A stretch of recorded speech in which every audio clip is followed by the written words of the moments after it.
Hello, I'm Marcia Pruzan. Welcome to Seniors Today, a monthly program produced by the Commission on Aging and devoted entirely to issues and interests of Montgomery County seniors.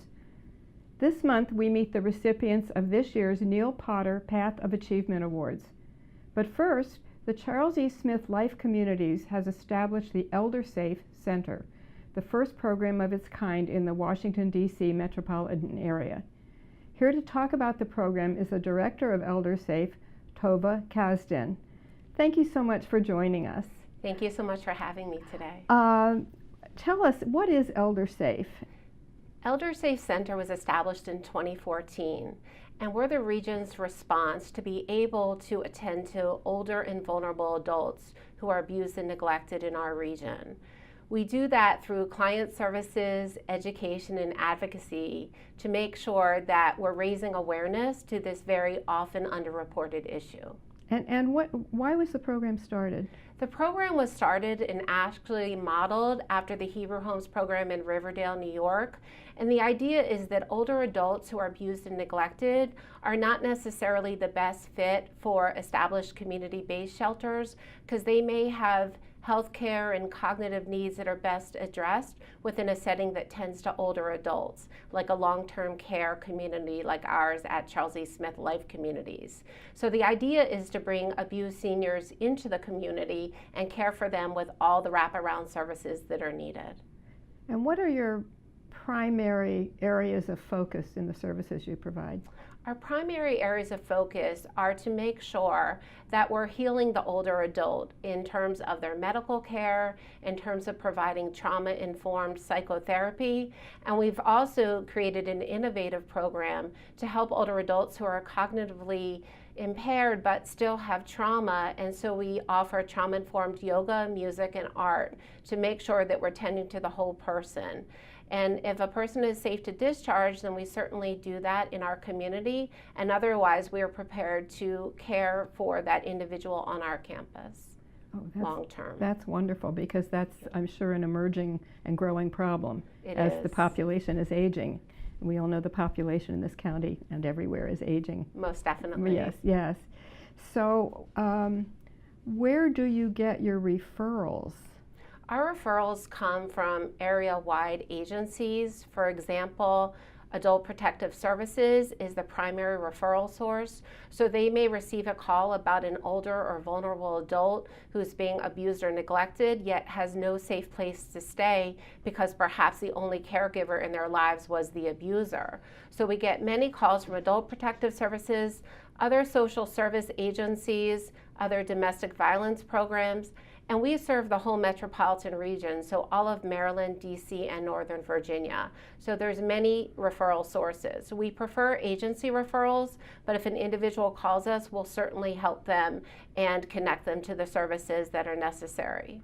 So if you got a referral from, say, Arlington, would Montgomery County, would you be handling that here in Montgomery County, or would it be in Arlington? It depends on each case. We handle each case on a case-by-case basis. We're certainly prepared to shelter that older adult if they meet our eligibility requirements, which are generally speaking 60 and above and in need of shelter due to abuse or neglect. But we also do, with our helpline, a fair amount of receiving calls and placing individuals and linking them to other programs in their community which can best serve them, because shelter is not necessarily the only answer for individuals in need. Sometimes they just need to know what resources exist in their community, and we can warmly connect them to those resources. Wonderful, that's wonderful.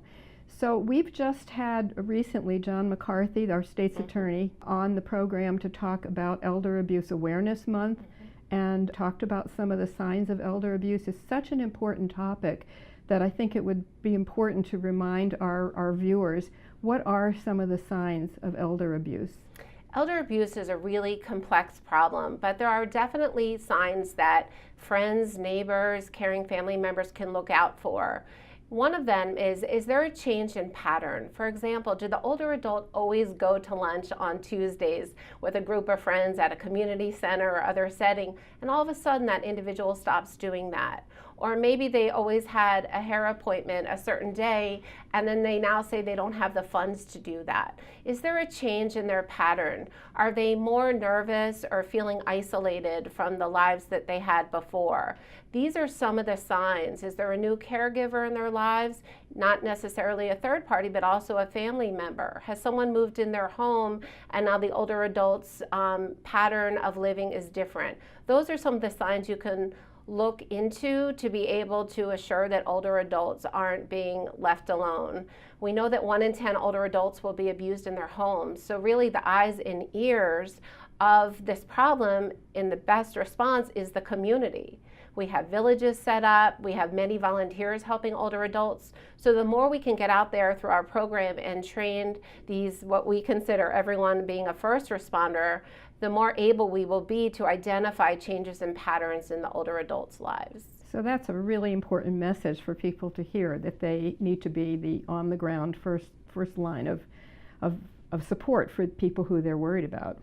So, that's absolutely true. Yeah. Our population is aging, and many folks are aging in place. So whether it's family members, volunteers, service providers, everyone is that essential link to the older adult in their lives, and everyone can make a difference. If you're at all concerned, you should call, and you can call anonymously to Adult Protective Services and just say, I'm a little bit concerned about this individual. Can you call them, make sure that they're okay?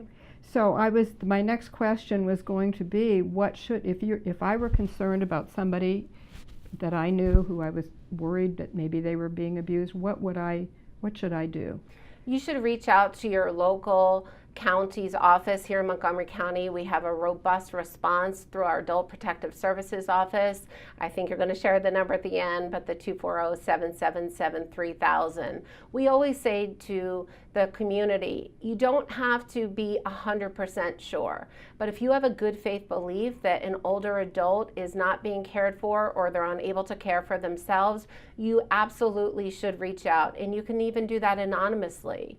So it's important to refer these individuals in our community to the appropriate resources. Without that, they won't be able to be served. Okay. Thank you so much for joining us today.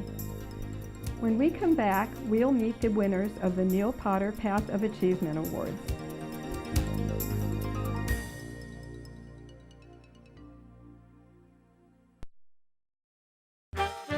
Did you know there are more than 10,000 county government phone numbers?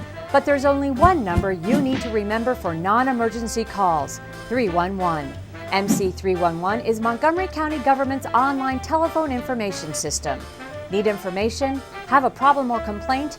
Trying to locate a county government facility? Call 311. The call center is open Monday through Friday, 7 a.m. to 7 p.m. The website is available 24 hours a day, 7 days a week. The next 30 seconds can save you a lot of money. Just do your laundry in cold and stick to full loads. Auto-sleep your computers. Plug your gadgets in a power strip and switch it off when you're done. Headed out? Turn back your thermostat by 10 degrees. And drive sensibly. The more energy you save, the more money you save. Find other great tips at energysaver.gov.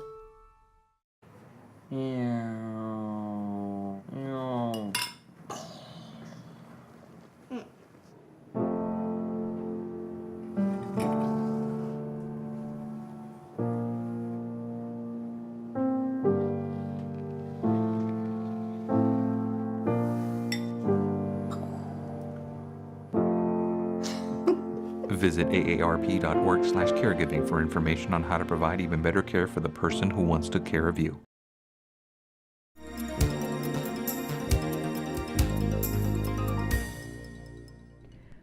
Welcome back to Seniors Today. The Neal Potter Path of Achievement Award honors recipients 60 years of age or better, whose accomplishments and lifelong commitment to volunteer service make them outstanding role models for young and old alike. The name of the award honors former County Executive Neal Potter.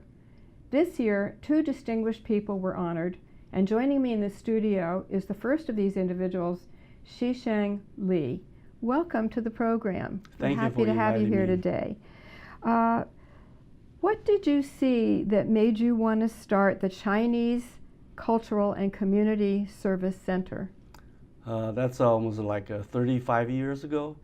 There wasn't any organization, at least in terms of the volunteerism. So a group of friends, 5 of us, decided to create an entity which is not affiliated either politically or religiously, just to try to get all the volunteer together, try to help the community, Chinese community. In Montgomery County? Yes. In Montgomery County. Yes. So 35 years, so you've seen a lot of changes over the years. Yeah, What are of the course. major changes you've seen? Well, the major changes, we started out just a group of us renting a cafeteria at Walter Johnson High School. Oh. So in the evening, for about 3 hours. So we bring some Chinese entertainment and also some special cultural related activities. So we are gathered together, just have fun together and talk about life, professions, and all others, and that gradually expand to allow more people participate. So we started citizenship help and also some other social help for the Chinese community. So today, what are your major programs and services that you offer? Currently, the major service is the adult daycare center, Adult Daycare Center. which we take care of about 225 individuals every day, Every 7 day. days a week. Wonderful. In addition to that, there's another service that is growing, is the in-home care, that we actually send caregiver to the home of the seniors to take care of them. So far we have about 80 clients with around 80 to 90 providers. That's wonderful. But you have programs, services for all ages. We're talking about seniors today. Yeah, of course, yeah. But you have programs and services for kids and We teens. have after school daycare. We call it after school enrichment program. It's a Chinese immersion program for the kindergarten. And we have a great volleyball program. You can see almost all the Montgomery County public school volleyball team are as a result of that program. Fantastic. Mhm. That's fantastic. So you have intergenerational things going on there. Yeah. That's wonderful, Mhm. because we really think that's very important in this county. If someone wanted to join your center, how would they find out about it? We actually, you can find out either from the website, or we have WeChat and Facebook.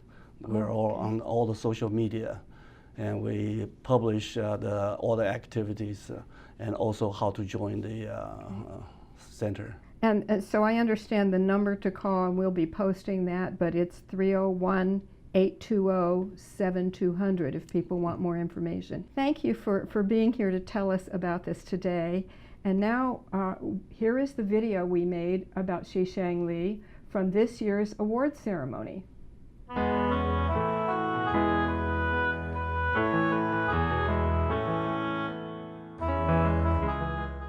Yeah, I moved in to Montgomery County back in 1978 when my first child was born. A few years later, my friend, there are a total of 5 of them together, we founded CCACC. That was in 1982. And right at the time when I was busy with my career and my family, but I felt it was a good cause and important to have an organization serving the Chinese community.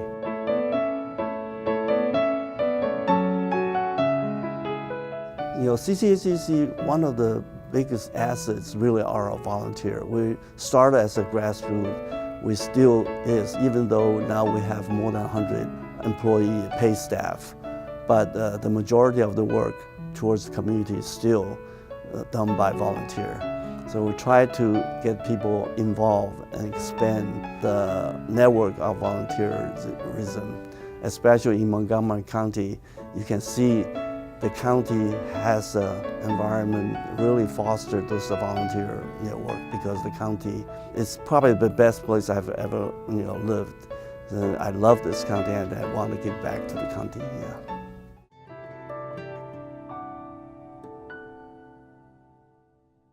I was fortunate enough to have a career here and have a very successful business, and that gave me the capability as well as the capacity to help others. And a lot of times what you get back is more than any money can buy. For example, I retired in 2007, and I spent a few years still on the board of this organization. It's only about 60 years ago, one of the founders actually came to me and said, well, we need you to run this organization again, which I never really did. I was overseeing it as a board member, but not until I actually took over as the executive director of CCSCC, I was able to see the overall operation and the area I want to get into.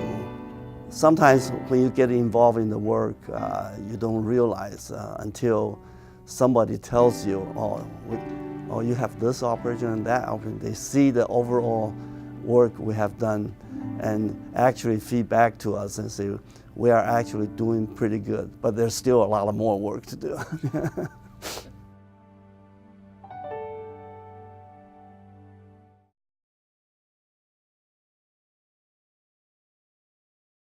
Introducing Ride On Extra, coming to Route 355, fall of 2017. The bus with less stop and more go.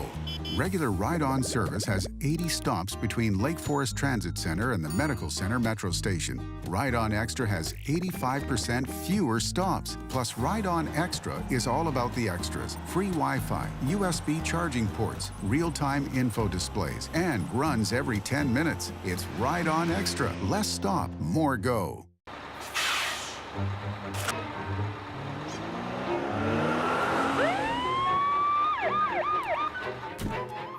Hey, mister, down here.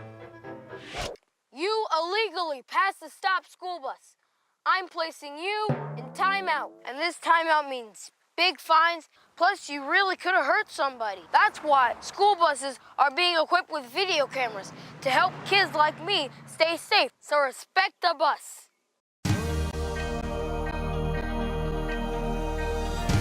Be active, Montgomery.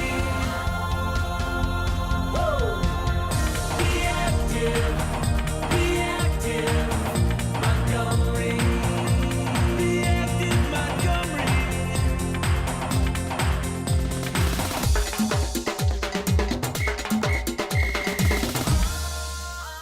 Be active, Montgomery.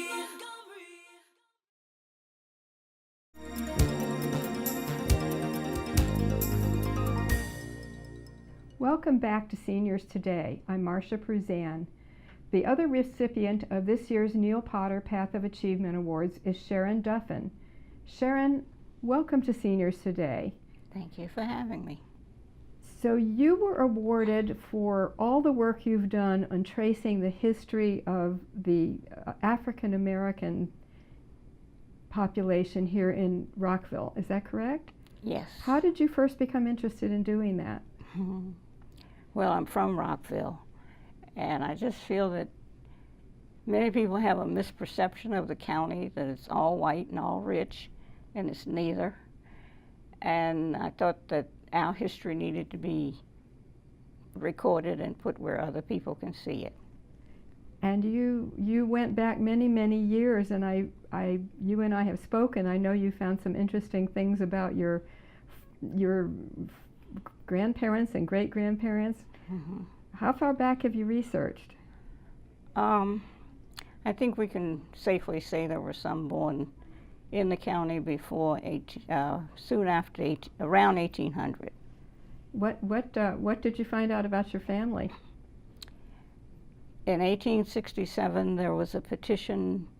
20 men signed a petition to the Freedmen's Bureau to ask for help to get a school.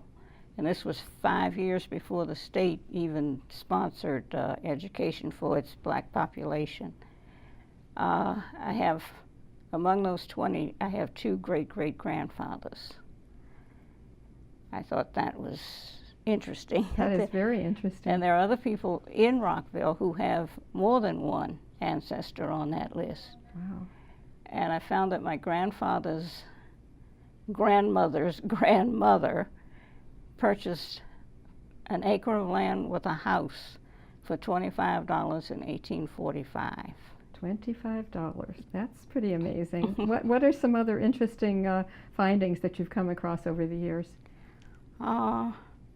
Those are probably the most interesting. I'm on the trail of someone who may have been born in Haiti and came here before 1800.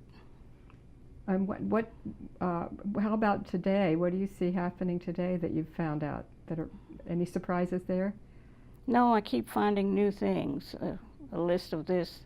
We have a list of the colored people who helped put out the fire at the Presbyterian Church in 1873. And they got $100 apiece for that. Nearly 60 people. The city paid out over $6,000. Wow. Oh my goodness. And I'd like to know if any of them used that $100 to buy property. So that would be interesting, since you've also found out that someone else bought a house for $25. Mm-hmm. Yes. You've been very, very active in the community in other ways as well.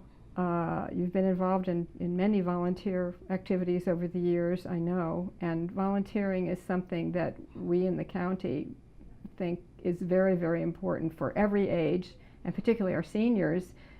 What other volunteer activities have you been involved in?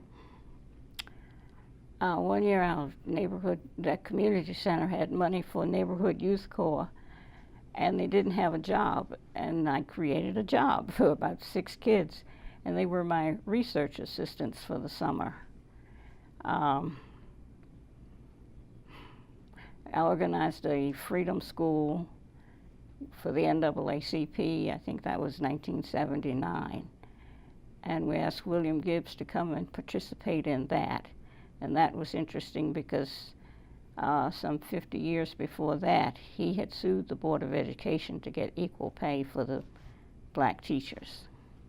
That's fantastic. So it sounds like volunteering has been a big cornerstone of your life. Yes. How has volunteering enriched your life on a personal level? All of the readers I had in college were volunteers, and they all brought something different to me. Their backgrounds were so different, and they all had some input or some insight or experience with different things, and they shared that with me, and I believe that broadened my view of things. You told me something very interesting about your grandmother yesterday when we spoke. Do you want to tell our viewers about your grandmother? We recently had our DNA tested, and there wasn't a gene for volunteering, but I believe it's in there somewhere, and that we got it from my grandmother, who was always volunteering for something, the church, the school, the community.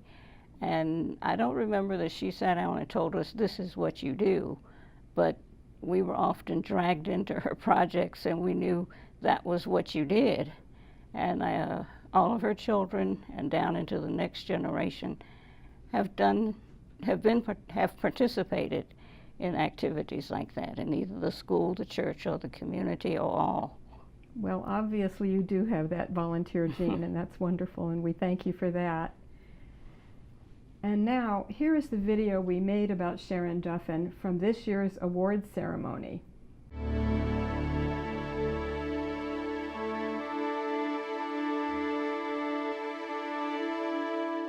I was born in Montgomery County. I've lived here all my life. I went to the public schools and Montgomery College, and it's an interesting place. My family's been here for a very long time, and I guess part of my interest in history began because I started doing a genealogy. Well, I wanted to know why neighbors were also relatives.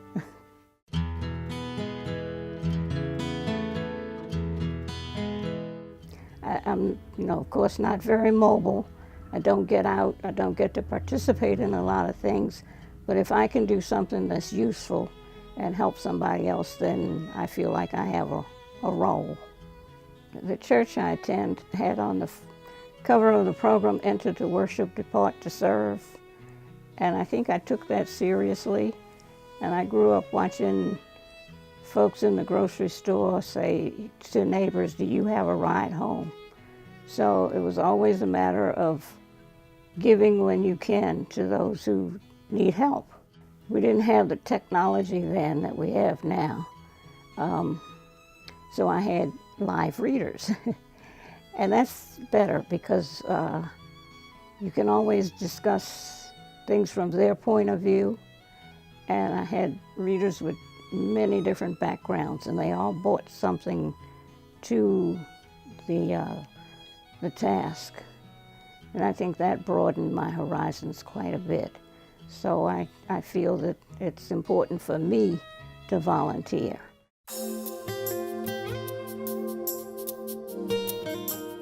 We got access to the 1880 census, and I would go through all of the sections we had on Rockville and realize, oh, I know who that is. I heard my grandmother talk about her, or that kind of thing. So when we found the petition, I said, I know a lot of these people from the census, and I know their descendants, and I've got 2 great-great-grandfathers among the 20, and I just thought they should be recognized.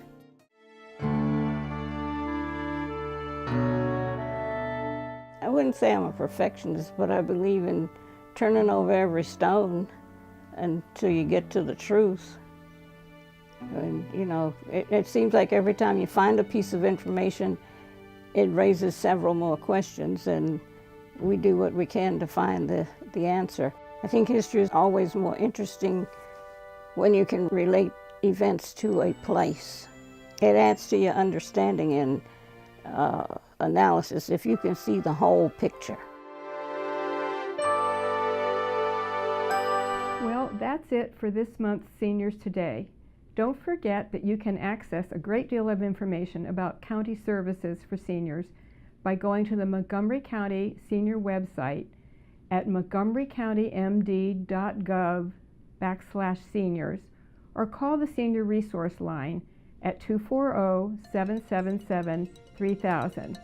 And as always, thank you for watching Seniors Today.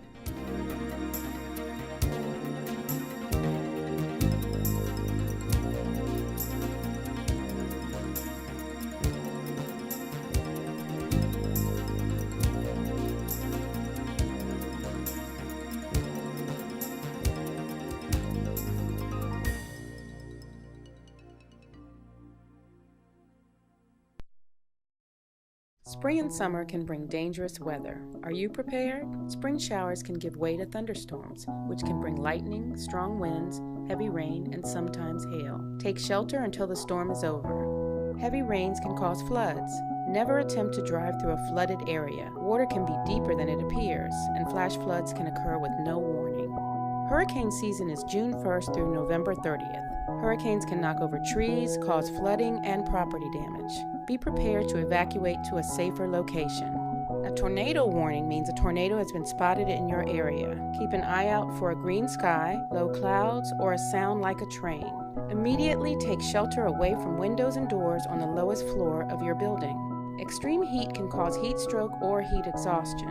Air quality is lower on hot days, which can cause breathing trouble. Drink plenty of water, take breaks from the heat indoors, and wear a hat and sunscreen. Damaged power lines can transmit electricity through anything they touch, like tree branches or fences. Don't go near them. Call 911 to report a damaged power line. For more information, visit montgomerycountymd.gov/OEMHS or call 311.